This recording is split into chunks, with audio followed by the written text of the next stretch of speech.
नमस्कार। आप सुन रहे हैं किताब घर और मैं हूं अरिसुदन। किताब घर में हम बात करते हैं हिंदी किताबों पर, नई पुरानी हर तरह की, चाहे कल्पना हो, इतिहास, कविता, कहानी या व्यंग्य। हर शनिवार हम एक लाइव सेशन करते हैं, आप भी उसमें जुड़ सकते हैं। लिंक यहीं नोट्स में दिया हुआ है। हमारी आज की किताब है निर्मल वर्मा की लिखी हुई अंतिम अरण्य।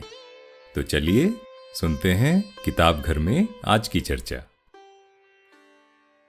पिछले हफ्ते हमने अंतिम अरण्य पर चर्चा की थी। पिछले हफ्ते नहीं, उससे पिछले हफ्ते हम नहीं कर पाए थे, तो रुकावट के लिए खेद है। लेकिन जब पहले पार्ट में जब की थी हमने चर्चा, तो किताब के बारे में बात की थी कि उसका कथानक कैसा है, उसकी बैकग्राउंड पृष्ठभूमि कैसी है, कौन कौन से पात्र हैं उसमें, क्या चीजें हमें अच्छी लगी। इस सर्किल में हम किताबों की बुराई नहीं करते, तो ऐसा कुछ आलोचना जैसा हम नहीं करते, लेकिन क्या हमें अच्छा लगा वो हम शेयर करते हैं।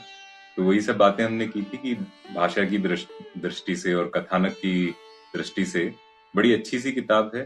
पात्र बहुत गिने चुने हैं, बहुत कम पात्र हैं, उन्हीं के बीच में कहानी चलती रहती है। और जो समय का अंतराल है वो भी कोई बहुत बड़ा नहीं है कि पूरा लाइफ लॉन्ग हिस्ट्री होगी एक जनरेशन से दूसरी जनरेशन। शायद कुछ ही महीनों या साल की बात होगी सारी कहानी में, क्योंकि सुप्रिया, जहां तक मुझे याद है, इन्होंने समय कहीं दिया नहीं है। जी नहीं, समय नहीं है। एक सिर्फ ये है कि मैं कहीं पर आकर रुका और वहीं से मैं चला और फिर वहीं नहीं लौटा, बस इतना ही है। हाँ, बस इतना ही है। तो सारी कहानी एक यात्रा की तरह चलती है, और ये जी, यात्रा भी ऐसी है जो कन्वेयर बेल्ट की तरह है कि वो चलती रहती है। आप जहां पे भी उसमें चढ़ जाएं जी, और जहां भी उसमें उतर जाएं। ये बस जी। या ट्रेन की तरह भी और नहीं है। ये यात्रा मन की यात्रा भी है। चरित्रों के साथ-साथ उनके मन की यात्रा भी चलती है। हाँ, मन की यात्रा, मन के भीतर से बाहर तक, बाहर से भीतर तक। तो जी, ये सब हमने बातें की थी पिछले हफ्ते, पिछले अंक में। और आज जो हमने सोचा, क्योंकि इसमें भाषा बहुत अच्छी है किताब में, और कई जो इसके छोटे छोटे हिस्से हैं, कुछ पंक्तियां और कुछ जो इसके चैप्टर्स में पैराग्राफ्स हैं, वो बड़े ही सुंदर हैं। भाषा जी, फिलोसॉफिकल और थोड़ा साइकोलॉजिकल दृष्टि से भी अगर उसको देखें तो बड़ी सुंदर सी बातें कही हैं। और जैसे सुप्रिया और मैं बात कर रहे थे सर्कल शुरू होने से ठीक पहले कि अंडरलाइन करने बैठे तो सारी किताब अंडरलाइन हो जाएगी, तो हमने सोचा कि आज के सर्कल में वो कुछ अच्छे अच्छे छोटे छोटे हिस्से पढ़ के सुनाते हैं, दो दो तीन तीन लाइन वाले, ताकि पता रहे कि किस तरह की भाषा है, क्या हमें अच्छा लगा, वो सब बातें। जी, शुरू करते हैं। चलिए शुरू करते हैं। तो सुप्रिया, सबसे पहले मैं बताता हूँ। मुझे जी, मतलब मैं वो क्रोनोलॉजिकल ऑर्डर में ही जाऊंगा, क्योंकि मैंने उसी तरह से नोट्स बना रखे हैं।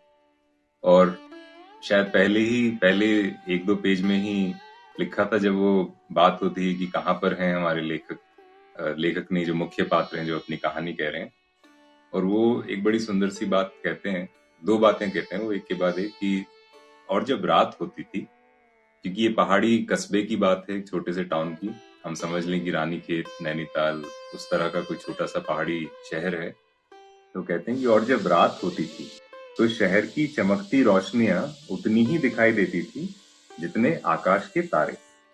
कहना मुश्किल था कौन सी नकली रोशनी है, कौन से असली तारे, और कौन सी रोशनी असली तारे में कायाकल्प कर लेती है। तो जैसे कई कवि भी कहते हैं ना कि रोशनियां जो है वो प्रतिबिंबित होती हैं कई बार तारों की जमीन पर और जमीन से तारों पर। जी। तो उस तरह की बात यहाँ पर भी है। एक बात यहाँ पर है, एक अजीब आशंका ने मुझे पकड़ लिया। फिर किससे था? शायद अपनी आखिरी चीज़ों से। उनका स्वर बहुत कोमल सा हो आया। होटल का कमरा छोड़ने से पहले जैसे हम एक बार टटोल लेते हैं वार्डरोब। कोई कपड़ा तो नहीं छूट गया? कोई अंडरवियर, मैला कुचला रुमाल, बाथरूम में शेव का सामान, कुछ भी ऐसा पीछे नहीं छोड़ देना चाहते थे जिसके लिए बाद में शर्म महसूस हो। तुमसे कभी कुछ कहा? यहाँ पर वो मतलब मेहरा साहब को सब जानना चाहते लेकिन कोई जानता नहीं है। तो आखिरी चीज़ों से हम लोग पकड़े हुए और जकड़े हुए तो हमेशा रहते हैं। और ये कितना अच्छा मनोवैज्ञानिक चित्रण चित्रण है कि हम लोग जहाँ कहीं भी जाते हैं, चाहे होटल जाते हैं, कहीं भी हम एक बार तुरंत तलाशी लेना चाहते हैं, कुछ छूट तो नहीं गया। यही हम अपने अंतिम समय से पहले भी करना चाहते हैं, कहीं कुछ छूट तो नहीं गया। बिल्कुल।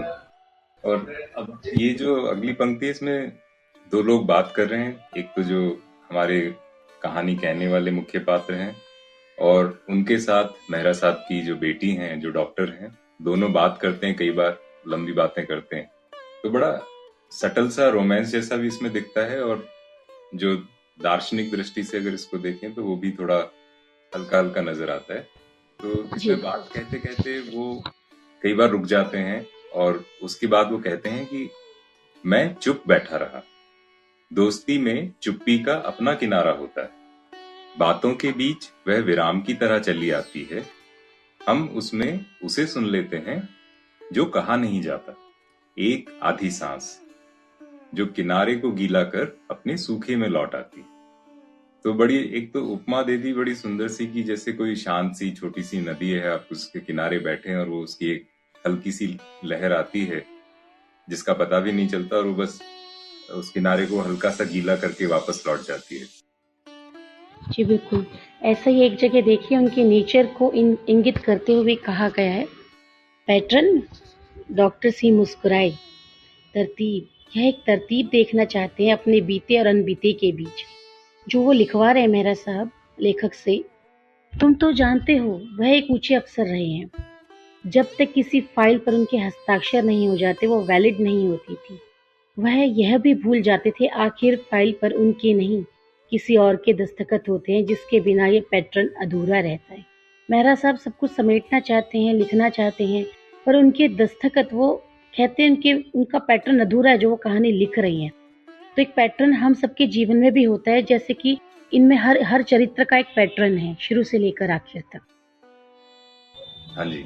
और इसी से रिलेटेड जब वो मेहरा साहब अपनी पुरानी बातें सुनाते हैं उनके लिखने के लिए, जो हमारे कहानीकार हैं, तो कई बार रुक जाते हैं, क्योंकि उनकी यादें जो है वो एक क्रम में नहीं चलती हैं। उनको कभी कुछ याद आता है, कभी कुछ याद आता है, क्योंकि उनको दिखाया गया है वो शायद डिमेंशिया के भी शिकार हैं।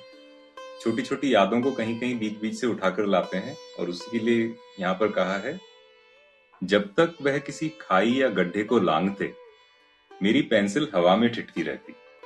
अब यहाँ खाई और गड्ढे की बात जो कही है वो उनके जो मेमोरी गैप्स हैं उनकी बात है। मेरी पेंसिल हवा में ठिठकी रहती, मैं सोचता था शायद वह किसी भूली हुई घटना को याद कर रहे हैं, जबकि अक्सर होता यह था कि वह किसी याद आई घटना को भुला देने की कोशिश कर रहे हैं। अब कितनी बहुत ही मतलब मुझे लगता है कि बहुत ही गहरी बात कह ली है। लेखक को लगता है कि वो किसी भूली हुई घटना को याद करने के लिए रुके हैं, लेकिन शायद जो कहानी बता रहा है, जो मेहरा साहब हैं हमारे, शायद वो रुके हैं कि कोई ऐसी घटना उनको याद आ गई जिसके बारे में वो बात नहीं करना चाहते, और उसको बुला देते। तो एक जगह देखिए ननको क्या कहते हैं, मतलब इसके पात्र, छोटे छोटे पात्र भी बहुत गहरी बात कहते हैं।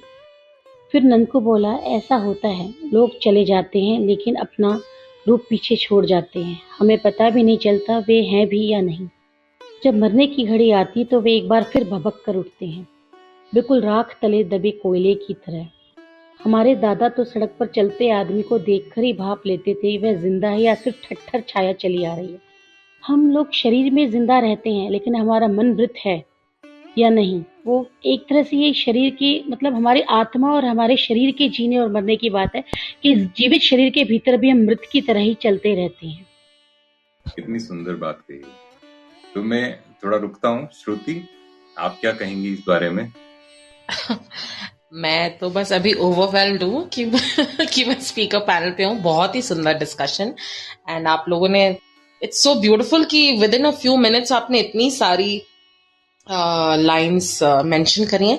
काफी बार ऐसा होता है रिसुदन और सुप्रिया जी की एक किताब में आप मतलब कुछ कुछ अंडरलाइंस कई कई पेजेस बाद निकलते हैं, और बहुत बार ऑथर्स जबरदस्ती की, जिसको इंग्लिश में हम फ्लफ कहते हैं, फ्लफ भरते रहते हैं किताब में उसको लंबा बनाने के लिए। लेकिन ये किताब तो ऐसे साउंड करे कि हर पेज में सोना है। So thank you for sharing this, please continue.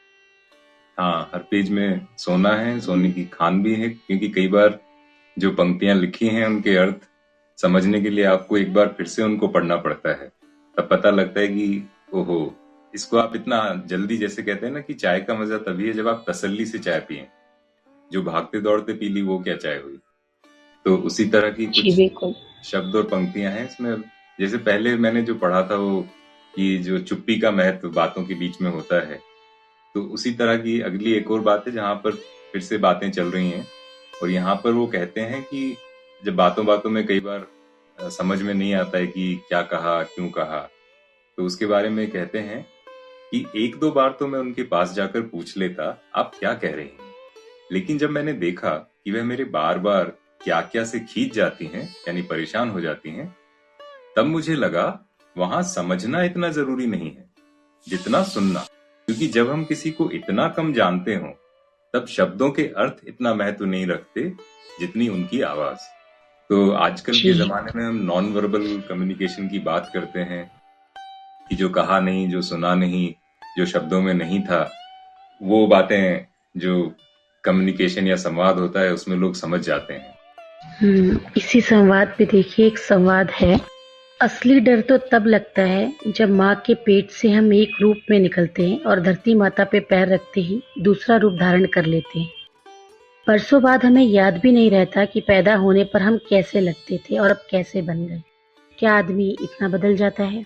वाकई हम लोग बदलते रहते हैं? क्या हम वाकई उतनी मासूमियत के साथ रहते हैं जैसे हम पैदा होते हैं?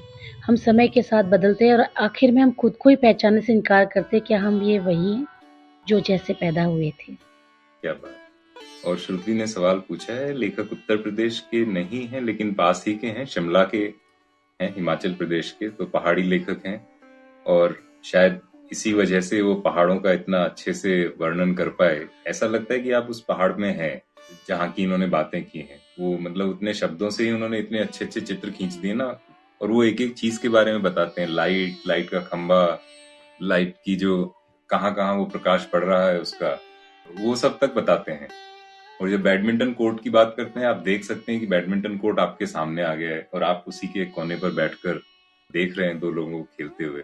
बड़े अच्छे तरीके से पहाड़ों के बारे में लिखा है।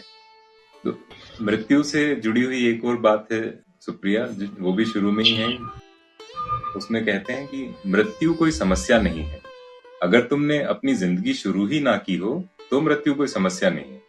लगता है तुम कितनी आसानी से वहां लौट सकते हो जहां से तुम आए हो।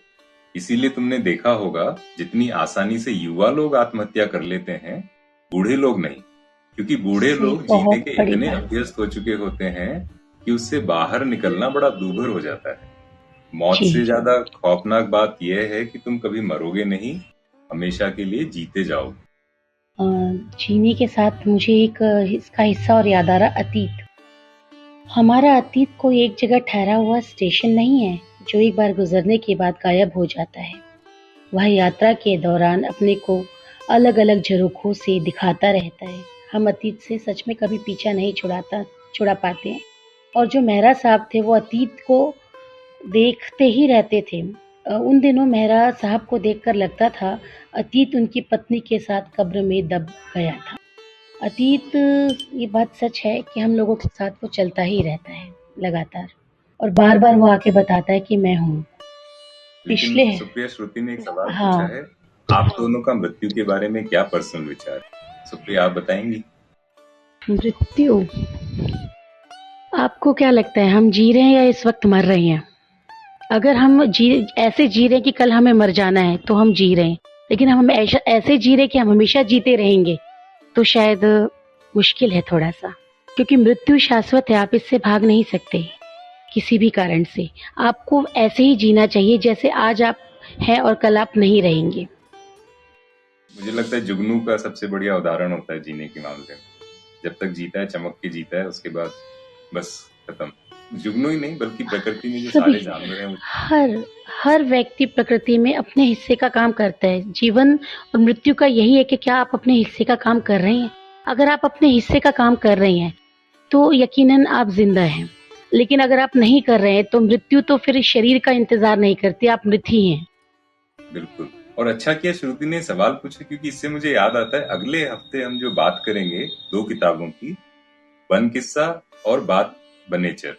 ये किताब है सुनील कुमार सिंक्रेटिक की, और इसमें कुछ इस तरह की बातें हैं कि जानवरों और मानवों में क्या अंतर है।